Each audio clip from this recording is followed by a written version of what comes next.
ఉడతలు సాధారణంగా సంవత్సరానికి రెండుసార్లు పిల్లలను పెడతాయి. వసంతకాలంలో మరియు వేసవి చివరలో లేదా శరదృతువు ప్రారంభంలో ఒకసారి 3 నుండి 5 పిల్లలను కనవచ్చు. కొన్నిసార్లు అంతకంటే ఎక్కువ. పిల్ల ఉడతలు పుట్టినప్పుడు కళ్ళు మూసుకుని ఉంటాయి, వెంట్రుకలు ఉండవు మరియు పూర్తిగా తల్లిపై ఆధారపడతాయి. అవి 8 నుంచి 10 వారాల వరకు తల్లి పాలు తాగుతాయి. ఈ దశలో అవి చాలా బలహీనంగా ఉంటాయి మరియు తమను తాము రక్షించుకోలేవు. 3 నెలల వయస్సు వచ్చేసరికి పిల్ల ఉడతలు తమ గూడు నుండి బయటికి రావడం ప్రారంభిస్తాయి. అవి చెట్లపై ఎక్కడం, దూకడం, ఆహారం వెతకడం వంటివి నేర్చుకుంటాయి.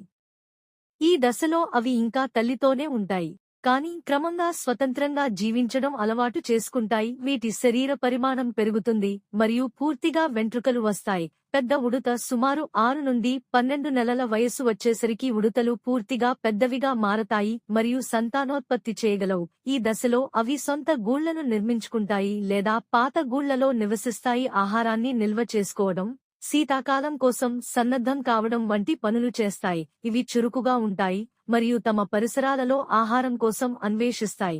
అడవిలో ఉడుతల సగటు జీవితకాలం 2 నుండి 5 సంవత్సరాలు ఉంటుంది. అయితే కొన్ని ఉడుతలు 10 సంవత్సరాల కంటే ఎక్కువ కాలం జీవించగలవు. ముఖ్యంగా నిర్బంధంలో ఉన్నప్పుడు ప్రతికూల వాతావరణ పరిస్థితులు, వేట